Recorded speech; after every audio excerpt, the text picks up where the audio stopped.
भारतीय रेल के बारे में। दिल्ली भारतीय रेल का इतिहास 168 साल पुराना है। इसकी शुरुआत भारत में अंग्रेजों के शासनकाल से हुई।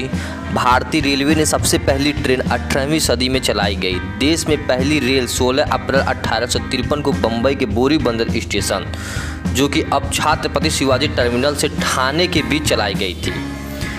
इस ट्रेन में लगभग 400 यात्रियों ने सफ़र किया था। पहली ट्रेन ने लगभग 34 किलोमीटर लंबे रेलखंड पर सफ़र तय किया था। भारत में उस समय ट्रेनों की शुरुआत देश की एक बड़ी उपलब्धि थी। पहली ट्रेन को भाप के इंजन के जरिए से चलाया गया था और भारत की सबसे पहली हेरिटेज ट्रेन का नाम फेयरी क्वीन था। इस ट्रेन में विश्व का सबसे पुराना भाप इंजन लगाया गया था, जिसका निर्माण सन 1855 में ब्रिटेन की कंपनी किटसन ने किया था। साल 1997 के बाद इस ट्रेन को हेरिटेज ट्रेन के रूप में चलाया जाने लगा। इस ट्रेन में सफ़र करने के लिए दूर से दूर लोग आते हैं। सन 1881 को पूर्वोत्तर में पहली बार आधिकारिक तौर पर टॉय ट्रेन चली।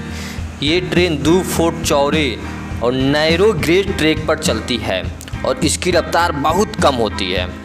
इस ट्रेन को यूनेस्को से वर्ल्ड हेरिटेज साइट का दर्जा प्राप्त है। ये खिलौना ट्रेन भारत के सबसे ऊंचे रेलवे स्टेशन खूम तक जाती है।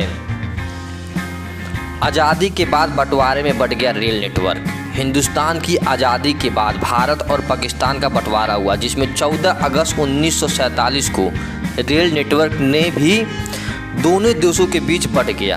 आज़ादी के 4 साल बाद 1951 में रेलवे का इसका राष्ट्रीयकरण कर दिया गया। फिलहाल भारतीय रेलवे लगभग 14 लाख कर्मचारियों के साथ दुनिया में सबसे ज़्यादा रोजगार देने वाला विभाग है। दिल्ली भोपाल के बीच चली देश की सबसे तेज ट्रेन। देश की सबसे ट्रेन शताब्दी एक्सप्रेस साल 1988 में दिल्ली और भोपाल के बीच चलाई गई। इसकी रफ्तार 150 किलोमीटर प्रति घंटा थी। पूर्व प्रधानमंत्री जवाहरलाल नेहरू की जन्म शती पर इसे शुरू किया गया।